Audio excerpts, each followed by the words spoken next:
कायद्याच्या अंतर्गत असलेल्या तरतुदींची अंमलबजावणी ही पुढच्या सुनावणीपर्यंत होणार नाही, नियुक्त्या किंवा हिअरिंगच्या संदर्भात। सोमेश, कोर्टाने असाही सवाल केला होता की हिंदू धर्मीयांच्या समित्यांवरती मुस्लिमांना घेणार का? या सगळ्या प्रकरणामध्ये सुप्रीम कोर्टाचा रोख नेमका कसा आहे? नक्कीच कसं आहे, सर्वोच्च न्यायालयामध्ये वेगवेगळे अकॅडमिक प्रश्न उपस्थित केले जातात, त्यामध्ये ते वादविवादातील एखादा स्कोर किंवा एखादा पॉइंट मारण्याच्या दृष्टिकोनातून त्याकडे न पाहता कोर्ट वेगवेगळे प्रश्न उपस्थित करतं, त्यावेळी त्यातले जे वेगवेगळे अकॅडमिक अँगल आहेत की ते करायचे असतात। आणि त्यामुळे कोर्टाने काल एक प्रश्न उपस्थित केला होता की हिंदूंच्या मंदिरांवर अशा प्रकारे मुस्लिम अपॉइंट होऊ शकतात का किंवा झालेले आहेत का। त्यासोबत त्याचं कारण असं होतं की अनुच्छेद 25चा आधार हा याचिकाकर्त्यांनी घेतला होता आणि अनुच्छेद 25चा कॅरेक्टर हे सेक्युलर आहे, तो हिंदू धर्माला सुद्धा लागू होतो, मुस्लिम धर्माला सुद्धा लागू होतो। तर त्या अनुषंगाने कोर्टाने मग हा एक अकॅडमिक प्रश्न उपस्थित केला होता की अशा प्रकारे करण्याची सध्या प्रोसिजर काय आहे किंवा केलं जाऊ शकतं का।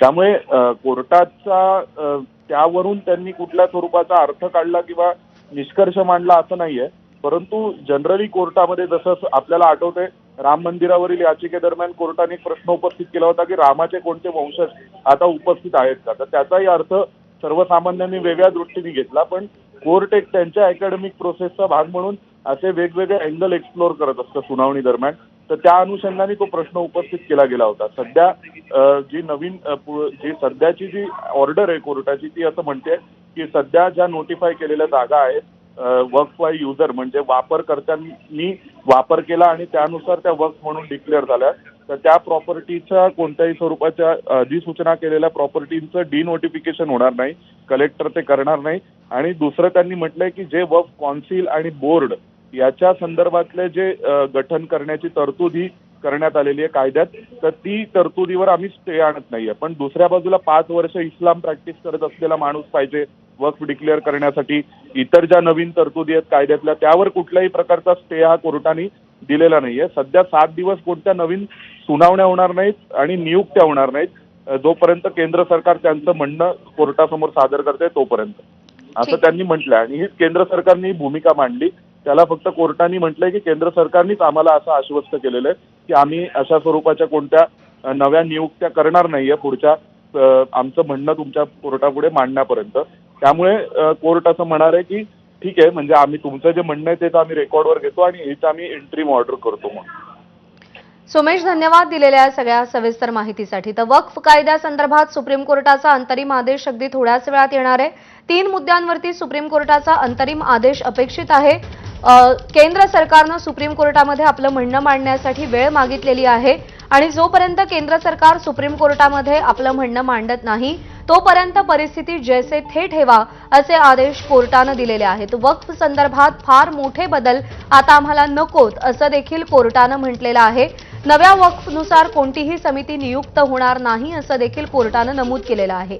सध्या परिस्थिती जैसे थे ठेवा असे आदेश कोर्टाने दिलेले आहेत।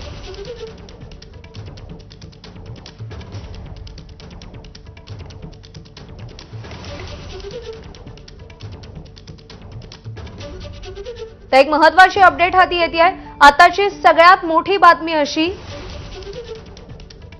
की नव्या वक्फ कायद्याला सुप्रीम कोर्टाने स्थगिती दिलेली आहे। परिस्थिती जैसे थे ठेवा असं सांगितलेलं आहे। या घडीची सगळ्यात महत्त्वाची बातमी, नव्या वक्फनुसार कोणतीही समिती नियुक्त होणार नाही, सध्या परिस्थिती जैसे थे ठेवा असं सांगितलेलं आहे। त्यामुळे सध्या तरी वक्फ कायद्याला कोर्टाने स्थगिती दिलेली आहे।